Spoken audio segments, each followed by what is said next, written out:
shall write and share with the International Consortium of Investigative Journalists.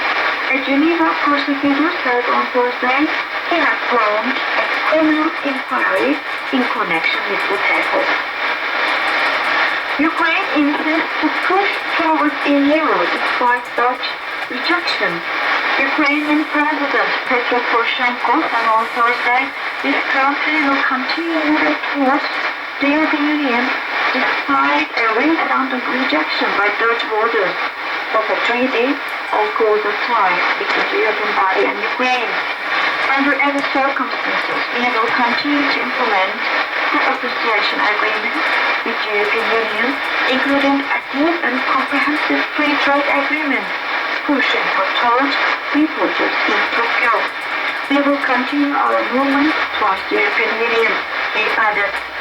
Dutch voters largely rejected a cooperation treaty between the EU and Ukraine on Wednesday, with some 51% against the deal.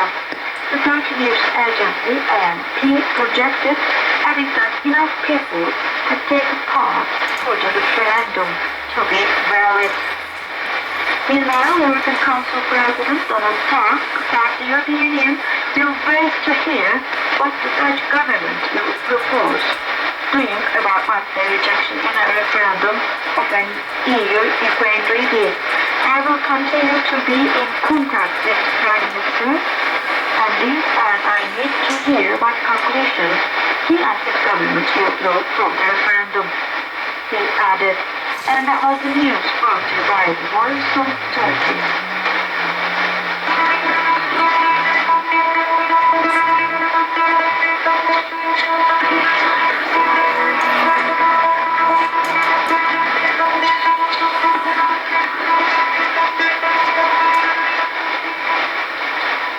And now, the result of Turkish press.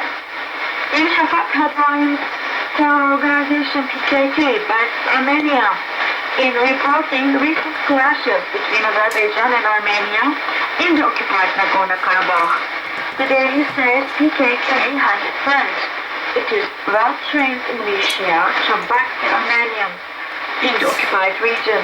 A group of 400 PKK terrorists have been sent to fight for the Armenians. Meanwhile, despite a ceasefire declared 2 days ago in the Nagorno-Karabakh, Azerbaijan said that Armenia has violated the truce for 115 times since then. Basan said in a headline, there are traps everywhere in covering the story on the ammunition and bombs planted by the PKK terrorists in Mardin and Hakkari Suksakova region. The Daily says that doing the work of a team specially trained for the elimination of landmines and handmade bombs, citizens living in the area have been evacuated. Sabah headlines, exporters are building a trade center in Tehran in reporting a move of Turkish exporters assembly, which will be building a trade center in the Iranian capital Tehran following the lift of embargo on the country, which revealed a commercial potential of $40 billion. Head of the assembly, Mehmet Büyükekşi, said that there will be 60 companies under the roof of the trade center in Tehran, including Turkish Airlines, Trade Bank and Halkbank.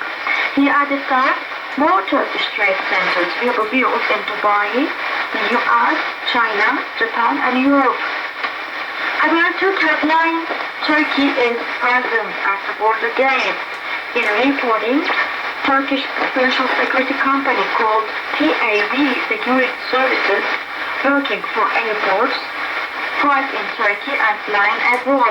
Company's general manager is quoted as having said that TAV Security Services is providing security services in the airports, which it operates in Georgia, Macedonia, Tunis, Croatia, Saudi Arabia and Lithuania.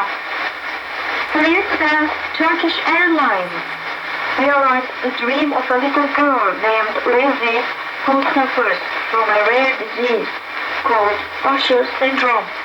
Turkish Airlines gave a free ticket to the family of the little girl Lizzie to make her travel to Italy and to see Pope in person. And that was the of the Turkish flag brought to you by the Voice of Turkey.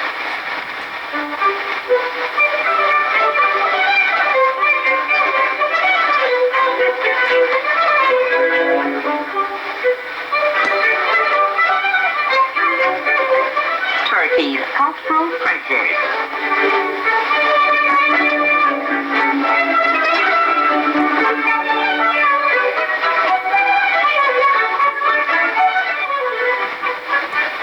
Hello and welcome to another episode of Turkey's Cultural Treasures, brought to you every Thursday and Sunday by the Voice of Turkey. Today we will travel to Shortwave province and talk about Prophet Abraham, a prophet and apostle, the common ancestor of Arabs and Jews, and the fish lake which stands in the place where Abraham was thrown into fire by Nimrod, according to Islamic belief.